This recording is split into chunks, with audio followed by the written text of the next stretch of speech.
Hello YouTube! What's up sa inyo lahat dyan mga Lods? Andito na naman po tayo, The Boy Lang TV sa hindi nakakalam dyan mga Lodi. At ngayon mga Lodi, meron na tayong gagawin at panoorin natin itong mga Lods dahil ang title nito ay Bumangon ang Patay. Nako, nakakatakot yata ito, no?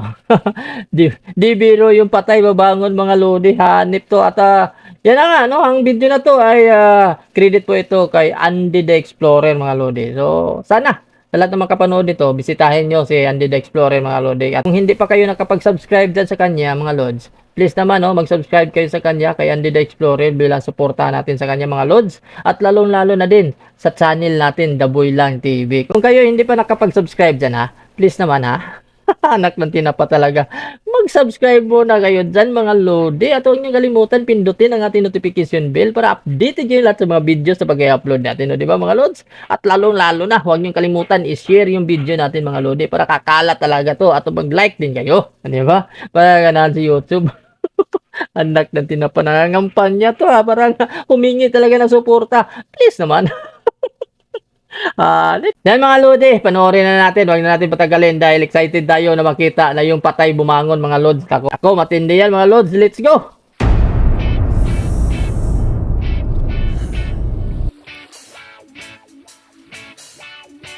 Yan na mga Lodi. Panoorin Ang na natin. sumusunod na Let's go. makapigil hining ang video Mga naman ito ay mapapalad mga na halimbawa nakaligtas. ng mga taong muntikan ng Bakit mapahamak ngunit maswerte namang nakaligtas mula sa kapahamakan. Bakit panoorin Panoorin natin to mga ninyong Lods? mabuti. Panoorin natin. Ano nangyari dito?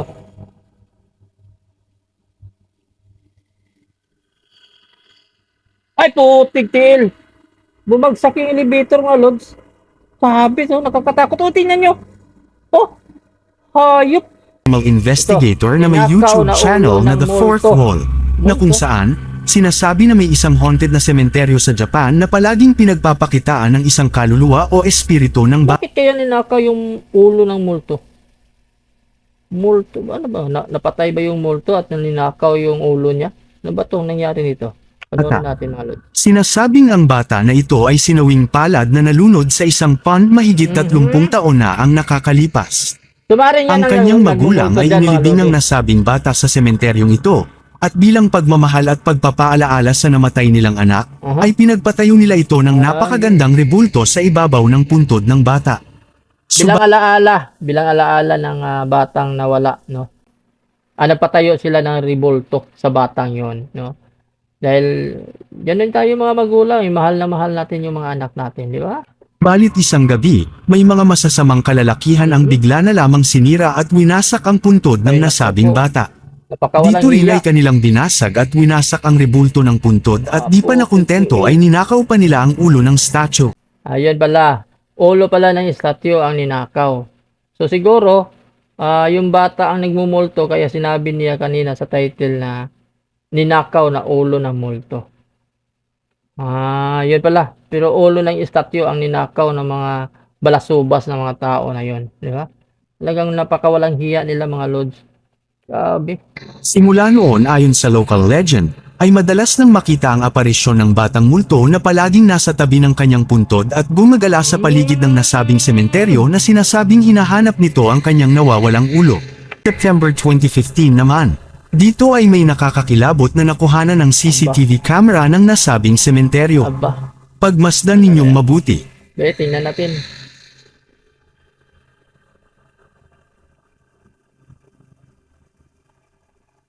Ano yun? Ay, putik til!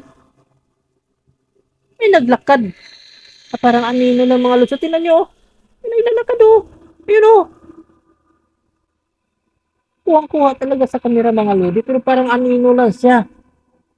Parang anino Nang lang 10 talaga. oras ng gabi, isang shadow-like figure ang makikitang naglalakad sa pinakagitna ng sementeryo.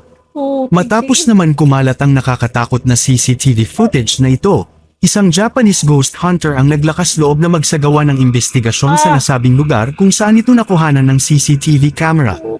Subalit lingid sa kanyang kaalaman ay may mangyayari sa kanya na kanyang ikakagulat at ikakatakot. Panoorin ninyong mabuti. Yan. Ano kaya nga nadiskubrihan niya dito?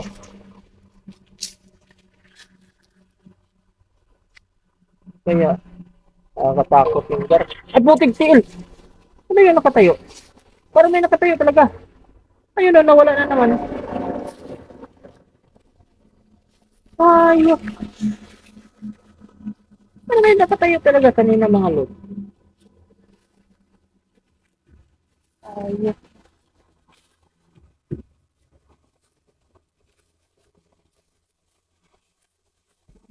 Ayun.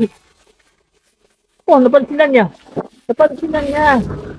Ano na pa? Oh. Biglang kumaripas talaga siya ng takbo. Makikita sa video ang biglang paglingon ng ghost hunter sa kanyang likuran ng Ayun na makar. nga. Inig ito ng kakaibang ingay. Dito ay laking takot niya nang may nakita siyang white figure na animoy pinapanood siya nito. O, di ba? Nang muli niya itong tingnan, Ilan na wala ay bigla naman itong naglaho na Oo. parang bula. Nang makarinig naman uli siya ng ingay, ng paglingon niya, ay laking gulat niya na nasa opposite na direction na pala ang white figure na kanyang nakita. So, sino bang hindi mapatakbo at sino hindi matataranta mga lodi, di ba?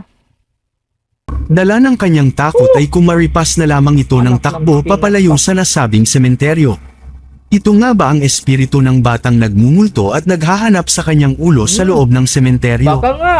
Ilagay lamang ang Baka inyong nga, opinyon no? Hindi sa natin alam mga lodi, baka nga. Baka siya yan. comment section sa ibaba. Ang paranormal investigator na sina Sergey, Nastia at Igor mula sa YouTube channel na Topi ay nag-set up ng pag-e-explore sa isang kinatatakutang abandonadong funeral home o morgue na matatagpuan sa bansang Russia. Lalo Ayon sa mga nakakatakot taga yung rito, ganon. ang nasabing funeral home ay isang haunted dahil sa pagpapakita at pagpaparamdam ng napakaraming espiritu at kaluluwa.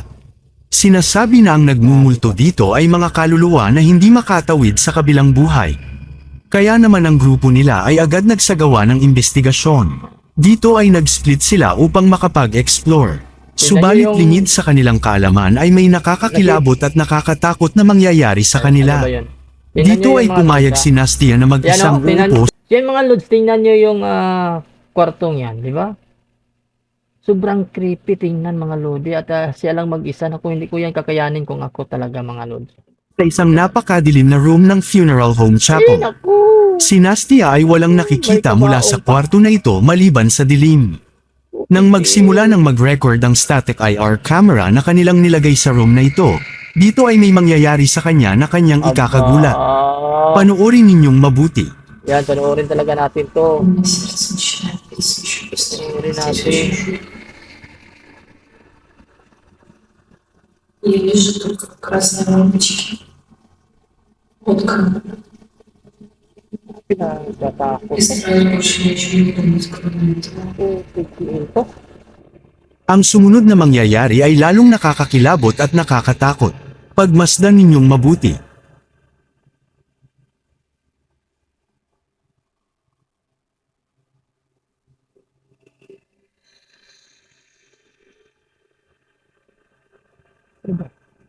Teka lang, parang...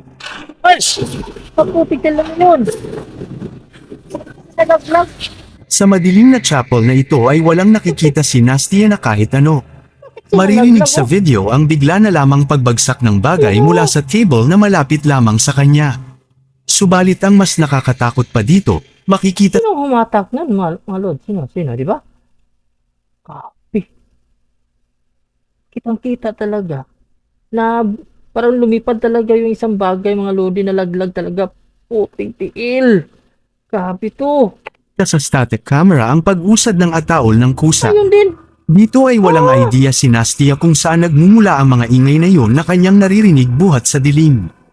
Subalit ang ingay na ito na kanyang naririnig ay sapat na upang Hindi na niya kinaya, mga lodi. Tumayo na talaga siya at lumabas na. Sabi, napakahantid talaga to. Oh. Grabe, no, mga lodi. makaramdam siya ng takot at pangamba kaya naman agad siyang lumabas ng chapel. Nang nasa labas na si Nastia, dito ay patuloy pa rin ang pagre-record ng kanilang static camera. Ang susunod na pangyayari na inyong matutunghayan na nakuhanan ng kanilang static camera ay tila ba isang eksena sa isang horror na pelikula. Aba, Pagmasdan ninyong mabuti. aba. Bakit kaya? Bakit? Ay, putig tiil, may lumabas.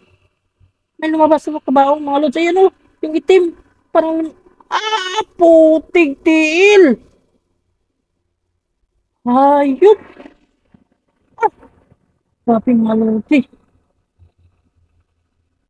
Anak ng tinapa talagang lumabas talaga. Lumabas talaga galing sa kabaon na yan, yung itim na yun. Putik tilan mo yun. Makikita sa static camera ang isang dark-shaped figure na bigla na lamang lumabas buhat sa ibabaw ng ataol. At ito ay unti-unting lumutang papunta ng Tingnan ceiling. nyo. Makalipas lamang ang ilang sandali ay naglaho na rin ito na parang bula. Wow. Ang Topi team ay walang idea kung ano ang nasabing dark shape na ito. Isa nga bang haunted ang funeral home na ito? Kayo na ang baalang humusga. Ang Ridgely Hospital ay isang pangbabaeng psychiatric hospital na matatagpuan sa Lancaster, UK. Ang ospital na ito ay nag-operate ng halos 100 taon mula 1916 to 2013. Grabe, ang tagal na pala yung hospital na yan, mga lods talaga. Tingnan nyo mga lodi, oh. Nandyan ka pala sa labas pero nakakatakot tingnan, di ba? Grabe, parang ayaw ko nang pumasok din kung ganun mga lods. Sinasabing ang ospital na ito ay naging sikat dahil sa makabagong itong paraan ng panggagamot sa mga babaeng dumadanas ng mental disorder. Subalit noong 2013 ay tuluyan na itong nagsara.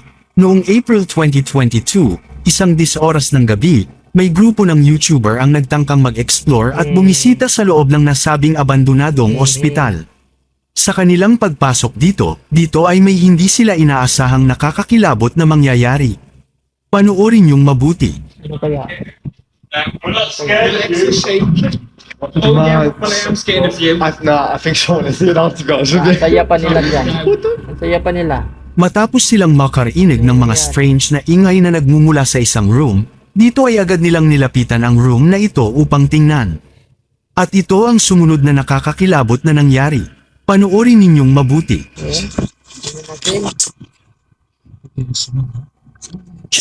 Naramdaman na nila mga lods, narinig na nila. Hello? What?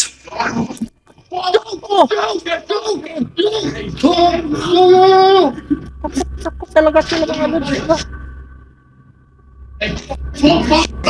Everyone okay? Everyone okay? Keep calm. Keep calm.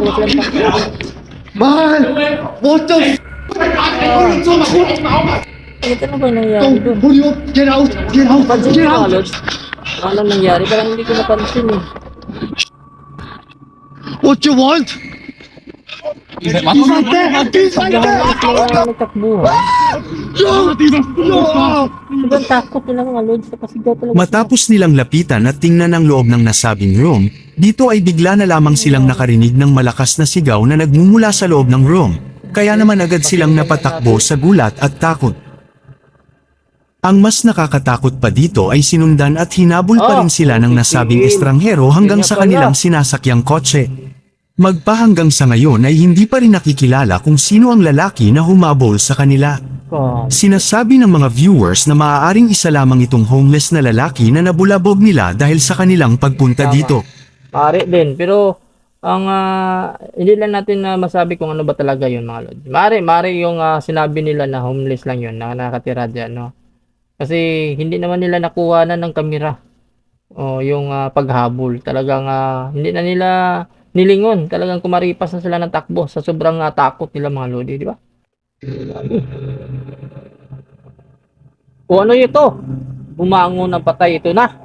Apoting tiil lumabas sa... Nako. Totoo ba to? Lumabas talaga sa puntod. Hayop.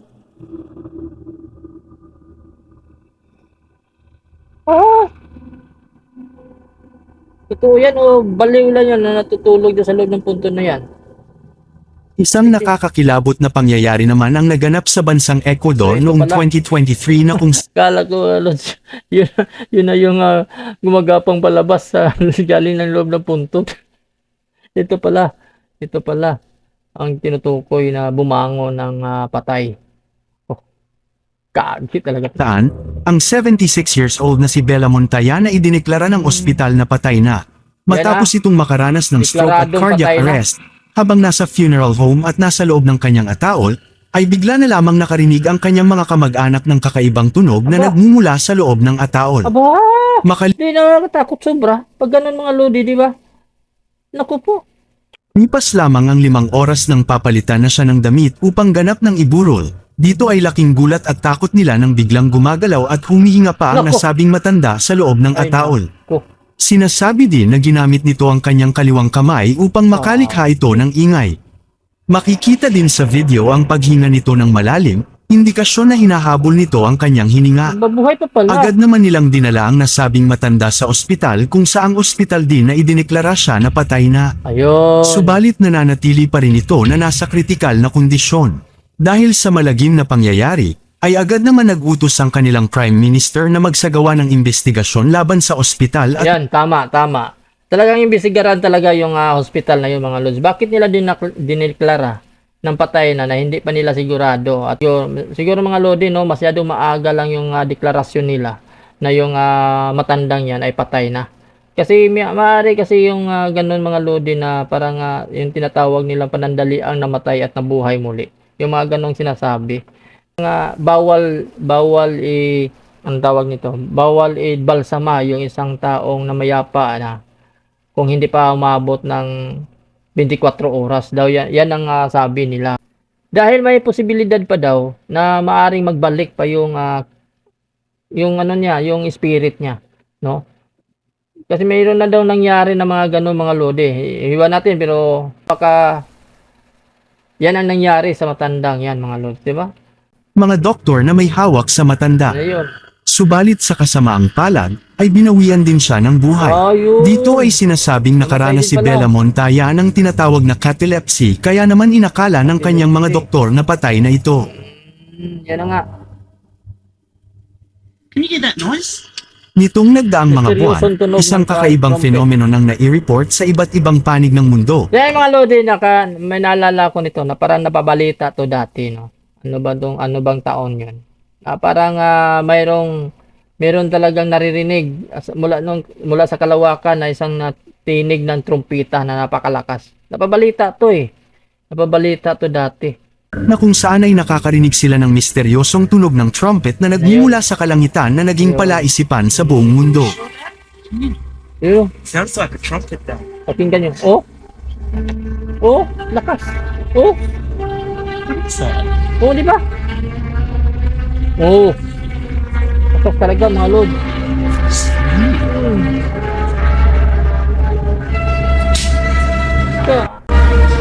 Ang tunog na ito ay agad pinag-usapan at umani ng iba't ibang opinyon at espekulasyon hinggil sa kung saan ito nagmumula. May nagsasabi na may scientific explanation ito kagaya na lamang ng atmospheric pressure or industrial noises o di kaya ay ang mga supernatural interpretations.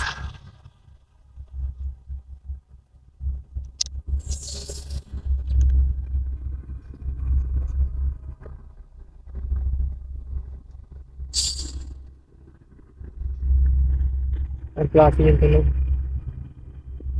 Ayon naman sa iba, ang misteryosong tunog na ito ay nagmumula sa ibang dimension kagaya na lamang ng sa Seven Trumpets of Revelation.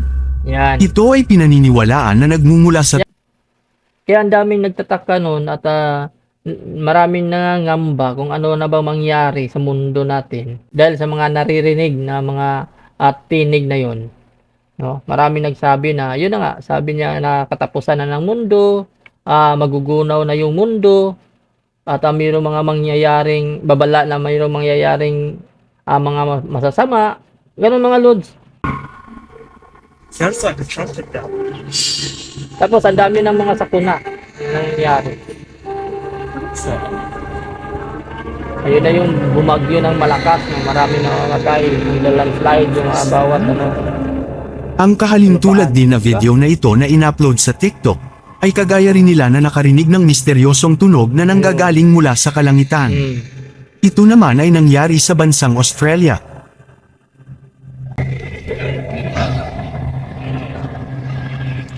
We're up at Bonnie Doon. Pinatakot yung mga ganyan, mga lodi. Ang boses talagang Can't say anything, but I can certainly hear that. yan.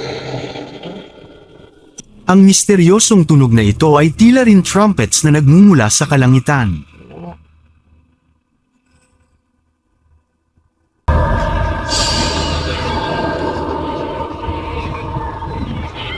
Subalit ang mga pangyayaring ito ay nabigyan na ng paliwanag at explanation ng ilang mga eksperto hinggil sa natural or man-made phenomena na ito.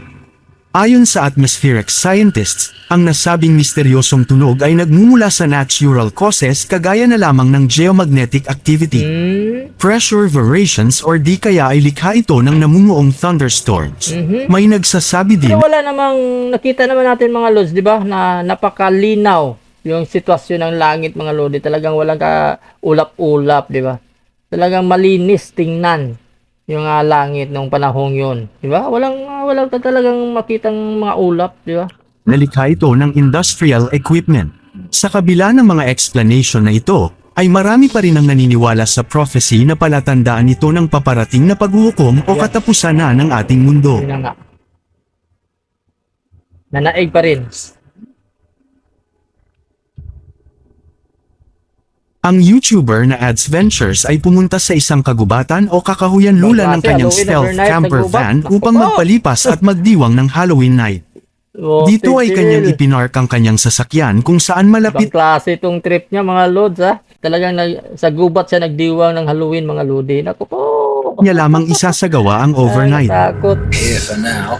Unfortunately, this is the closest that we can get to the woods. We can't take the van any further, but I will be going in there on foot.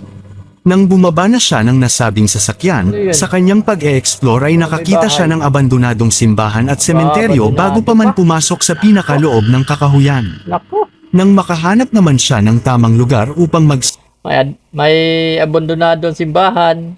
May abandonadong simenteryo. Naku po! Nakakatakot sobra. stay, ay eto naman ang susunod na mangyayari. Panoorin ninyong mabuti. Aba! May naglakad! May naglakad! Ano? No! Oh, tigtil! Ano yun? May mga lods. I should have got a Hindi saucepan talaga with a naglakad. lid. Oh, tigtil! Ay, po, tingnan Makikita nyo. sa video ang biglang pagdaan ng isang white shadow na naglalakad buhat sa kanyang background. Ayup! Nakakarinig din siya ng mga kakaibang ingay na nagmumula malapit lamang sa kanyang kinalalagyan. Oh, Nang kanya itong hinanap, dito ay nakakita siya ng maliliit na orb ng ilang Got to the beses. bit where the light was just shining. What? It's moved. I'm gonna have to go and check that out. pinakakatakot to. Kung inyong pagmamasdan mabuti, makikita sa video na may natanlawan siyang silhouette object. It's moved. I'm gonna have to go and check that out. Ay! Oh, Subalit tigil ito niya. ay hindi isang beses niya lamang natanlawan ng ilaw. Habang naglalakad siya Tingnan niya buhat sa napansin. kakahuyan, dito ay nararamdaman niya na hindi siya nag-iisa sa kakahuyan na ito. Hindi ko talaga napansin mga lodi. Ayup! Nakakatakot.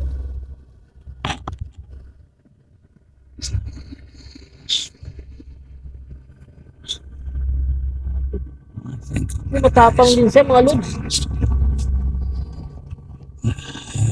Talagang nakikita natin walang walang bakas. Uy, oh, ayun oh. Ayun oh. Uy, po, tigil. Nakita na talaga niya. Ayan, tumakbo na siya. Ayup! Makikita sa video ang bigla niyang pagtakbo matapos itong makakita ng isang tao o nilalang mula sa dilim. Ayon naman sa ibang viewers, maaaring ang kanyang nakita ay isa lamang mannequin na nilagay lamang sa lugar na iyon bilang isang Halloween prank. Iwan ko lang. Subalit marami ang naniniwala na ang nakita ni Iwan ko lang mga lods kung prank ba yun o ano dahil nakita talaga natin kanina sa video yun ay parang naglakad talaga. At sino namang nag-prank sa kanya ay sulong-sulo lang siya doon, di ba? Nag-iisa lang siya sa gubat na yun. Tigtiil ka. Hayop. Di ba, Lodi? Maraming salamat po talaga sa inyo lahat. God bless us all. Love you.